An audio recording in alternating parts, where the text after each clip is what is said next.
Thank you, Madam President. I feel like I've been here on a weekly basis to talk about this issue, and the reason I feel that way is that I have been here on a weekly basis to talk about what's happening in the wake of the Dobbs decision that stripped the American people of the first fundamental freedom, the first fundamental right that we've lost since Reconstruction. This was a 50-year effort on the part of certain people in this country with an ideological commitment to overturn Roe versus Wade, who used every single mechanism that they could of our democracy and now ultimately our judiciary to enforce a legal outcome that the vast majority of the American people have never supported and today don't support. And we find ourselves on the floor today, I dare say, facing a resolution by the senator from Alabama, who I've been out here arguing with for the last 6 weeks, a resolution that would be decried by, I would bet, 9 out of 10 Americans.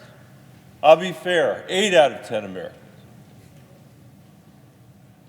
This is an effort in the wake of the Dobbs decision, which stripped the American people of this fundamental freedom, this fundamental right that families have relied on for 50 years. Millions of veterans now live in states where abortion is banned. I'll come to that in a second. And in an attempt to deal with the catastrophe in the wake of Dobbs, the VA has promulgated some rules to make it allowable in the Veterans Administration when a veteran or their family member has been raped, is the victim of incest, or when the life of the mother is at stake, what the VA has said, because we're dealing with the overturning of Roe versus Wade, in those cases, those 3 limited cases, we're going to allow people to get access to care at the Veterans Administration.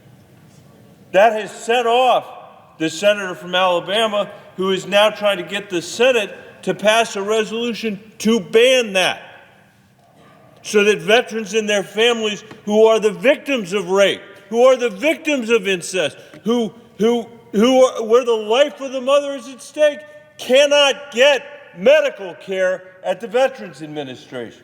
In a state like his that has banned abortion, that's what's at stake this week. A month ago, we were on this floor because the same senator from Alabama was putting a blanket hold on every single flag officer's promotion in the United States military. Think about that. That sounds impossible. That sounds like an exaggeration. Madam President, and the reason it sounds that way to you is, first of all, you're a reasonable person, but second of all, it has never happened in the history of the Senate before that somebody has held up the promotion of every single flag officer, put a blanket hold on. Now, that's not because of what the VA is doing, that's because of what the Department of Defense is doing. Because the Department of Defense, again, in the wake of Dobbs, the Dobbs decision overturning Roe versus Wade, in the wake of that, DOD has said, if you are serving in a state where abortion is banned, we will pay for your travel from that state to another state. We will say that you don't need to use unpaid leave to get to that other state. And we've said, we, DOD, not me, has said, if you want to take a little longer to talk to your commanding officer about one of the most personal decisions anybody could make, any family could make, any woman could make, we're going to give you a little bit of extra time to do that. Those are the 3 things. I'll bet 80% of the American people support those things.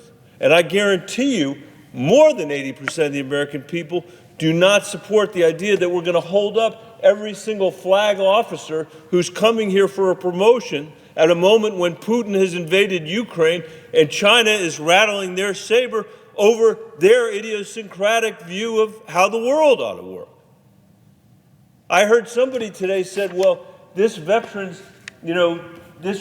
rule violates the Hyde Amendment. First of all, the Hyde Amendment is as well known, doesn't even apply to the VA. And if it did, Madam President, guess what?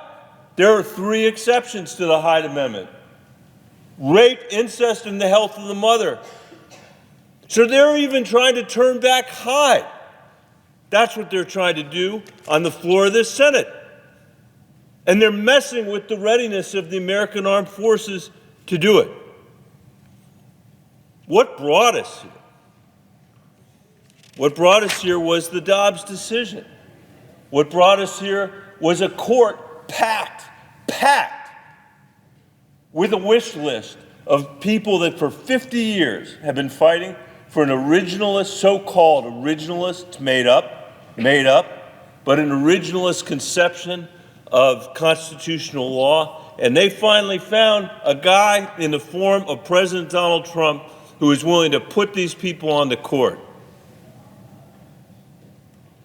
And they gave the court the majority they needed to eviscerate Roe versus Wade, to strip this fundamental right, to strip this fundamental freedom, and to do it with contempt. To not wrestle with the question of what is going to happen to people serving in the armed forces of the United States if they are unlucky enough to need an abortion and they live in a state like Alabama, for example, where if you are a doctor and you perform an abortion, you can go to jail for 99 years. Although admittedly, there is an exception in Alabama for the life of the mother. This endpoint, I hope it's an endpoint, this endpoint of that 50-year war on freedom, war on Roe versus Wade, war on a set of expectations that women in particular have in this country, but that families have in this country. That war was brought to a conclusion in some sense by a majority opinion written by Justice Scalia that came down, essentially, read it, essentially came down to this: if it wasn't a right in 1868, it's not a right in 2023. If it wasn't a freedom in 1868, it's not a freedom today. Forget that at that time, the 14th Amendment of the Constitution, black people and women didn't even have the right to vote. Didn't even have the right to vote. But in the 21st century, when we're meant to compete in a global economy, in a society that by any measure is still profoundly unequal, but far more equal than it was in those days, where women do have the right to vote, where black people do have the right, thank God, in this country to vote, we're reading the language in 1868 and saying, well, was it a right or a freedom then? That's how we're going to decide whether it's one today.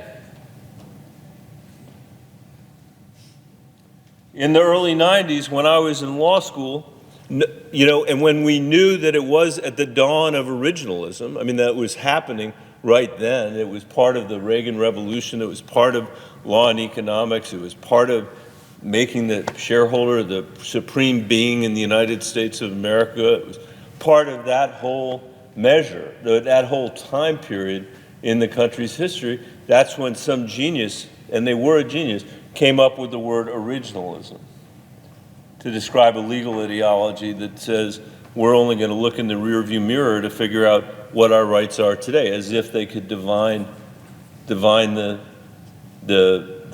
intent of the founding fathers on a question like abortion, who, by the way, had massive disagreements among themselves. Anybody who's ever read even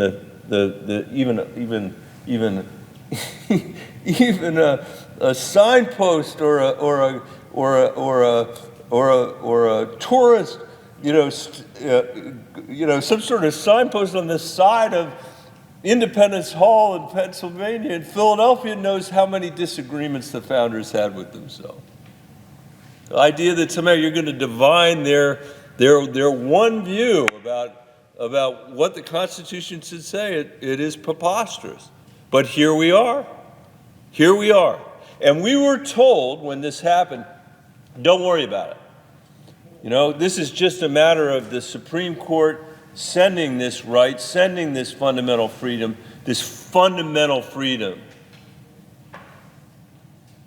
back to the states. That's all. It's just an exercise in federalism. Well, Madam President, since this happened, since Dobbs was passed, 18 states have banned abortion. My kids are, one kid who's about the age of the Pages now, two others are older than the Pages now. I am telling you, I was with my daughter Caroline the other day, riding through Colorado, looking at the billboards that we went by, and I said to her, man, Caroline, she's now 23, that if you had told me 20 years ago that in 2023 we would be living in a country that was legalizing marijuana and banning abortion, I would not have believed it. I would not have believed it. She doesn't believe it either. As my friend John Tester says, my friend, the farmer from Montana, says his daughter is having to fight for rights that her mother never had to fight for because her grandmother won these rights.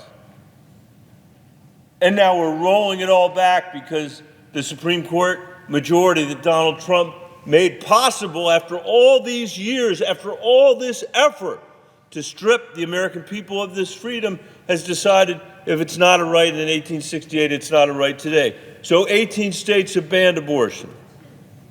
9 have no exceptions for rape or incest. There have been now restrictions on freedom to travel. Madam President, Texas famously has put $10,000 bounties. It's like the Wild West all of a sudden, where if you are a friend or a neighbor who's driving somebody to access abortion services, you can get charged, and you catch them. Somebody catches you, says you shouldn't have been doing it, you can get a $10,000 bounty. In Florida, in the Sunshine State, I think Florida is the third largest state in the country. One of them, third largest state in the country. In broad daylight, actually, to be honest with you, it was at 11 o'clock at night. The governor has now signed a 6-week ban on abortion. 1 in 3 women don't even know that they're pregnant. A third of women don't even know that they're pregnant at 6 weeks. I don't know whether the governor of Florida knows that or doesn't know that, but it's an interesting question. Which would be worse, him knowing it or not knowing it? And now all of a sudden 9 million veterans and their families, including 2 million female veterans, live in states that have banned abortion or restrict it in ways that would have been unimaginable to my daughter Caroline, to families all over the country. And as I said, in some limited way of dealing with it, the VA announced these rules. But these narrow rules that have to do with rape and incest, the life of the mother, they're not enough for the senator from Alabama. And this afternoon, he's forcing a vote to strip away the VA policy and impose a position on every veteran in America that's more extreme than his own state. Hyde doesn't apply to the VA, and even if it did, there are exceptions for rape, for incest, for the life of the mother. That's not extreme enough for them. His resolution would ensure that veterans who have been raped, who are victims of incest, whose life is at risk, can't seek an abortion at the VA, along with their spouses and their defendants. Even in Alabama, there's an exception for the life of the mother. And they have one of the most restrictive abortion laws in the country. I'm going to come to an end because my colleague is here from Nevada. But I got two colleagues here from Nevada, so I'm confused. And I said I'm going to finish, but I'd take a couple minutes and then finish. But by saying it is tragic that we have to have this vote in 2023. It is. This is a tragedy. It is a tragedy. It is a spectacle. It is an embarrassment. But at least people will have the opportunity to know where every member of the Senate stands. And they're going to understand what a 50-year political effort to strip America of this freedom looks like. You know, Madam President, there was a survey in a poll last month in Florida, and my colleagues, won't be surprised to know this. 75% of Florida opposes a six-week ban. 61% of the GOP in Florida oppose a 6-week ban. Let that sink in. Maybe that's why, I don't know, I'm not a great politician, unlike some people, but maybe that's why he was signing it at 11 o'clock at night. Maybe that's why when the governor of Florida signed it, he sent out a tweet that didn't say he had signed a 6-week ban on abortion to Florida, because 75% of the people there oppose it, just like the majority of Americans. And so I think we should defeat this resolution. I think the American people should take note of every single vote that's cast here by these senators. But really, as important as that, we need to understand what's happened to our politics, what's happened to our Supreme Court through this 50-year war on American freedom and this 50-year war on a woman's right to choose. And we need to come together as a country and codify a woman's right to choose so the next generation of Americans has the benefit that the last 50 years of Americans have had. And with that, Madam President, I yield the floor.